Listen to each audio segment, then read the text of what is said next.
Hello everyone, my name is Dr. Hemlata, and in this video I'll be showing you how to perform the residual analysis for the regression model. So when we fit a model, it may happen that whatever model we have fit may not be appropriate to explain the data, right? So to understand the appropriateness of the model, we should assess the residuals. Now what are the residuals? Residuals is the difference between the observed and estimated values of the response variable, right? And the residual analysis tells us how far the observed values are vertically from the regression line, and this vertical distance should be as least as possible, right? So, and we also know that graphical representation is always very effective to investigate anything, right? So here we'll be taking the help of residual plots to investigate the residual analysis. So there are basic some assumptions of the residuals we should know. Residuals should be normally distributed, the variance should be constant, the mean the expected value should be 0, right? And they should not be autocorrelated. There should be homoscedasticity between the residuals, right? So these are the assumptions. We will try to check whether these assumptions are satisfied or not with the help of the residual plots. Okay, so before doing the residual analysis, we should make first a regression model. So for this, I'll import the data set first. Okay, let's say I'm using this tree data set, and if I want to see what all observations are there in my data, you can see the tree age and the height, and there are 11 observations, right? So the tree age is given in years, height is in feet.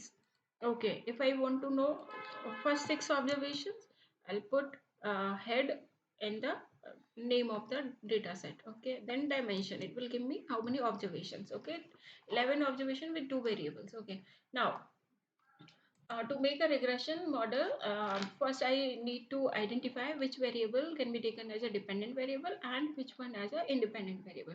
So here I want to know whether the height is influenced by the age of the tree. Okay, so I took y as a height and x as the age of the tree. Okay, then I fit a simple linear regression model by using LM function, and I saved it into M1. Okay, um, first I'll run these two lines.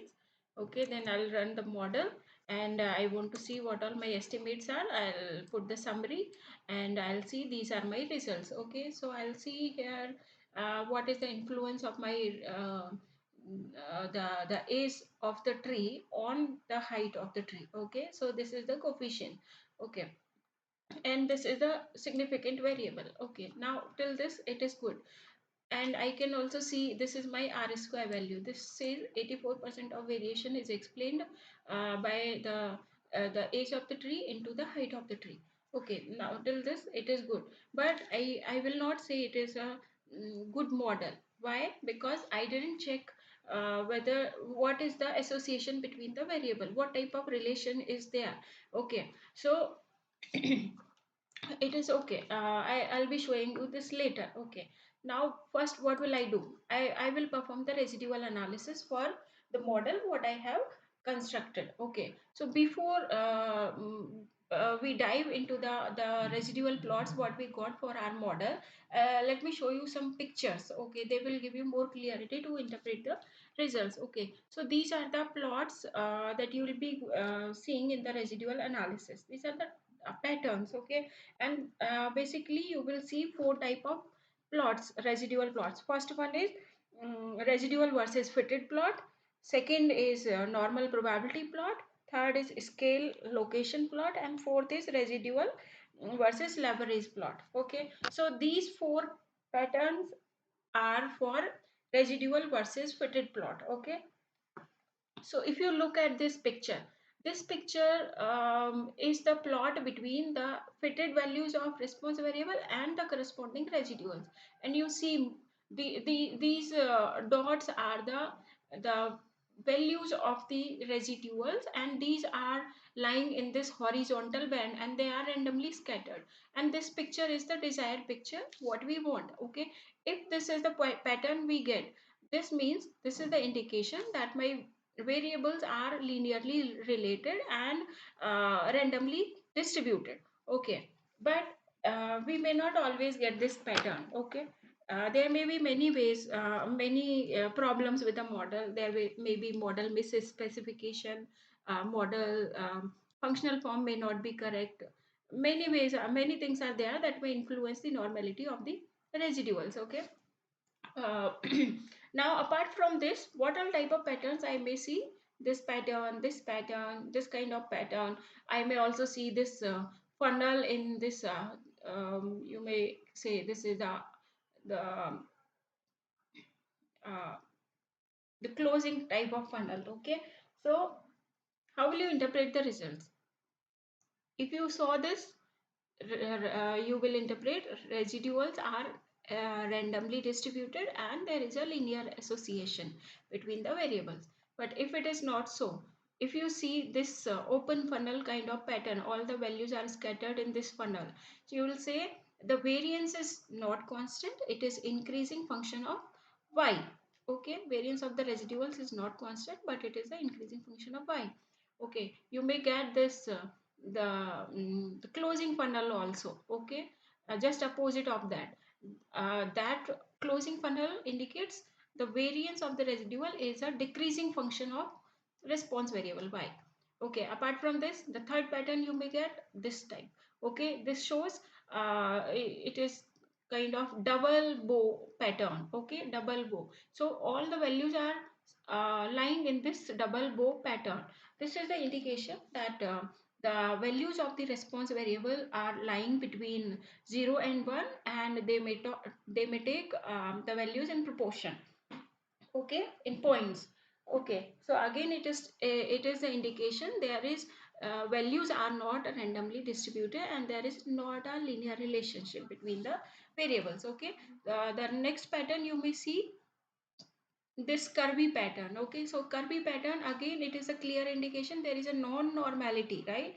So non-normality means we have to do some transformation. So if you see any kind of these pattern apart from this, that is the clear indication that we need to do some transformations in our data to make this normal or randomly distributed. Okay, so this is the one indication we may get. Okay, so if you want to analyze your data in the correct manner, you need to look at the this pattern first.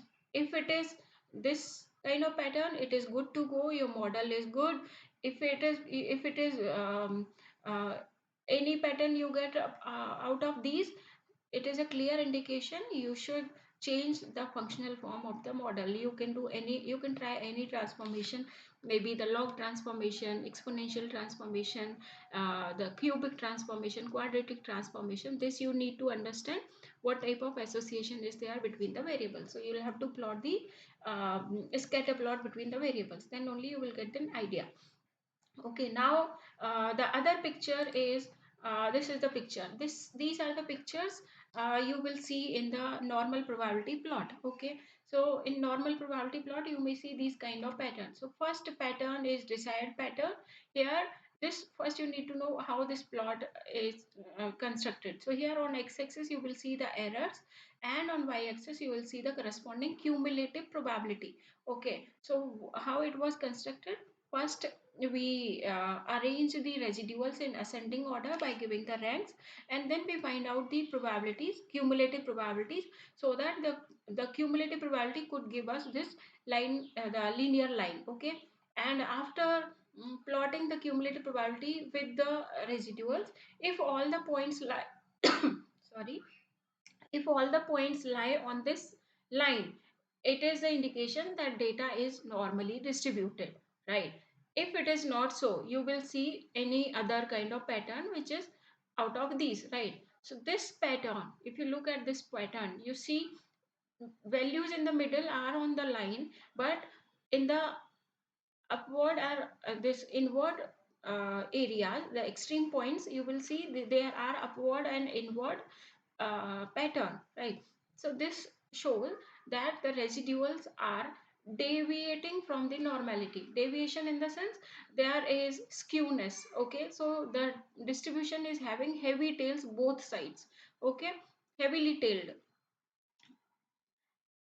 If you see this pattern, that means what, here in the extremes you can see there is some flattened kind of pattern. Okay, and the middle values are on the line. Okay, so this flattened pattern shows again the deviation from the normality, but data is skewed with thinner tails. Okay, it is skewed but with the thinner tails. Okay, next, if you see this pattern, that means it is only one side, it is having this pattern. Okay, deviation from the normality. So it is the indication there is the distribution is positively skewed. Okay, if you see the values are having this pattern just below the line, it shows there is a negative skewness. The distribution is negatively skewed. Okay, so again indication the data is deviating from the normality, and you have to make it normal because all other tests, like t test, f test, confidence interval, all other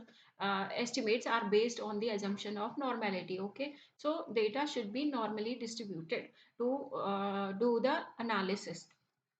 Okay, so from this, it should be clear that if we find such kind of pattern, we can easily interpret the results. Okay, now let us go to the plots of our model. Okay, so I'll use the plot function of my M1 model. Okay, here now it is asking me to show the plot. So I'll put enter. So it is showing me residual versus fitted plot. Okay, here right hand side corner you see, here the pattern you can see it is clearly non-linear pattern, right? It is not randomly scattered. It is not in the horizontal band. So clear indication it needs some transformation. We cannot simply use the simple linear regression. Okay, otherwise our results will not be the correct.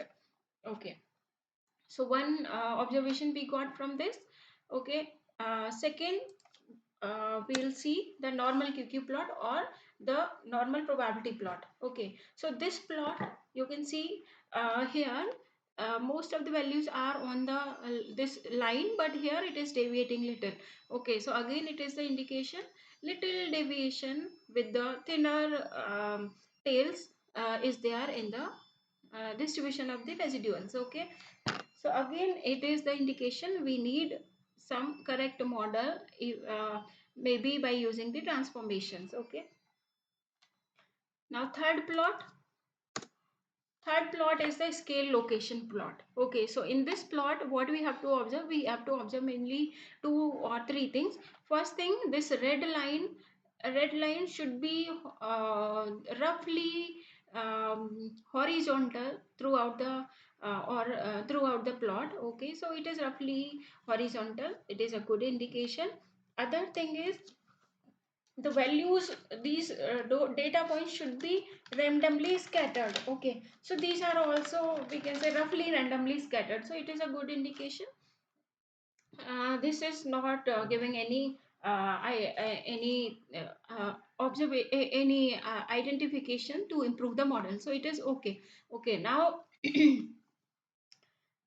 if you look at these 1, 5 and 11, 3 points. Okay, these are the points shown. The square root of standardized residuals is highest for these 3 points. Okay, so again from this we can have an idea that the residuals are highest for these 3 points. These um, maybe these are the points which may influence our model. Okay, now the last plot, if we see residual versus leverage plot. Okay, so in this plot what we see, if I zoom this, you'll see the Cook's distance are given. Okay, so in the Cook's distance, now how will you interpret the results? If some data points are beyond the Cook's distance, okay, that means these are the influential point. You should look into these points closely. Okay, so here you can see this point 11 is on this line, so maybe we can consider this is, it is not influential point, but this point 1 is outside the dashed line, right? Cook's distance. So it is the influential points. Influential points are those points. It may not be these influential points may be outliers or may not be outliers, but it is a clear indication that we should closely look into these points. Okay, we should try removing these observations from the data, and then we should again fit the model, and it may improve our results. Okay, if it is improving, we should remove. If it is not improving, we should retain them. Okay, so this is how we can do the residual analysis. Now from our plots we got a clear idea that whatever model we have considered, the functional form was not correct. Now how to know what is the correct functional form for my data, right? So I'll use it is just a try and error method. Okay, first I'll see the scatter plot between my original variables x and y. So I'll use the plot function. Okay, to know what kind of association is there. So from this plot you can see this is not a straight line, but it is kind of logarithmic pattern, right? It can be any kind of non-linear curve, maybe logarithmic, exponential, or the curvy pattern, quadratic, cubic. Okay, depending on that you have to make your model. Now, I got an idea, it should be logarithmic. So what I did transformation. You can use the transformation on any of the variable, maybe on y variable or on x variable or on both variables. You have to try which transformation gives you better results. That you can choose. Okay, you have to try, and you have to use try and error method. Now I use the transformation on my x variable. So I saved the data on log x, the logged values of x, and then I plot. So now you saw the pattern after taking the log of x. The pattern is somewhat close to the linear line, right? So now little deviation from linearity here is not may not will not affect my results, but if it is a huge deviation, we have to look into that. Okay, but the thing is, like, how much deviation should be uh, accepted, right? So the researchers have given many findings on that. uh, if my sample size is less than 16, then they say it will often show the deviation from the normality. If my sample size is greater than 32, then my plots will behave in better way. So the general conclusion came out that my sample size should be approximately greater than or equal to 20. Okay, if we have this much, the 20 sample size, then it is you can interpret your normal probability plot in better way, and stability will also be there in the results. Okay, so this is how you can uh, uh, conclude your results. Okay, now if I fit a model on my the transformed data, and I'll save this into the m2, and I'll see the summary. And when you see the summary, you can see earlier my r square was 0.84, now it has increased to 0.98, so it is a good indication. And in how to interpret the results, that I have already shown in my previous video. You can go through those videos to interpret the results. Here my objective is to show how to perform the residual analysis. Okay, now if I want to see the residual plots for my the second type of model, for the same data, I'll show you how my plots look like. So here residual versus fitted plot. So again, this is not a kind of, the values are not randomly scattered, but they are lying in this horizontal band, right? So I'm not getting a clear picture whether they are linearly related or not. But I know there is a logarithmic relationship. So this is not my problem now, because I know there is not a linear but logarithmic relationship is there between the variables. Now I will see the second plot, normal QQ plot or normal probability plot. So from this, most of the values are lying on this line. Again, this is the little deviation. So again, little deviation from normality is there. But as I told you, little deviation may not will not affect my results. if there is a huge deviation from normality, it is the problem. We have to look into this. So this is the, here from this plot we can see, we can go for this model. Okay, if I see the third plot, scale location plot, this shows, like as I told you, this line should be roughly horizontal throughout the plot. It is there. Values are randomly scattered. This is also good thing. And the points now 2, 5, and 11 are having the highest values of the square root of standardized residuals. So highest values of the residuals they have. Okay, these are the indication that they may be the outliers. Okay, now the fourth plot is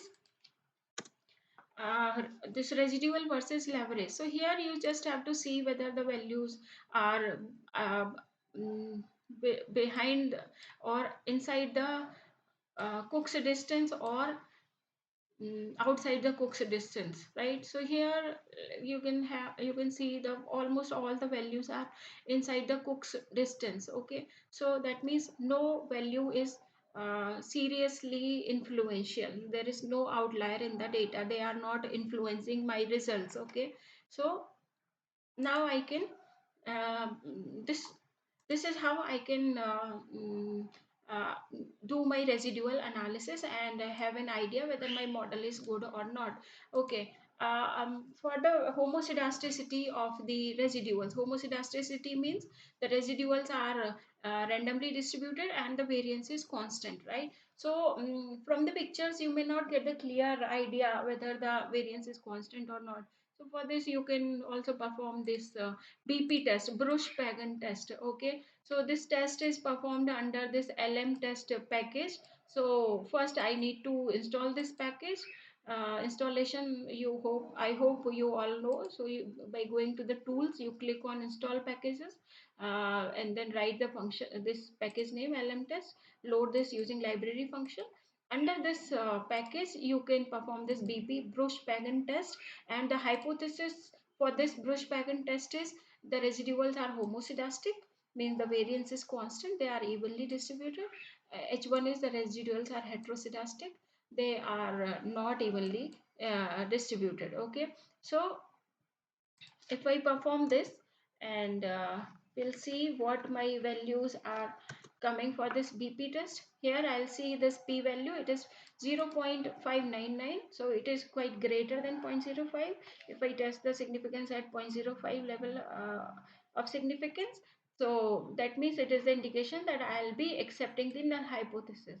That means the residuals are homoscedastic, so variance is constant. That means the model, the second model is good model than the previous one.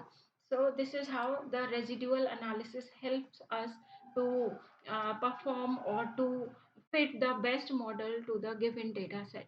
So I hope you would have got some clarity to perform the residual analysis and the importance of residual analysis. uh, if you like this video, please like, subscribe, and share this video.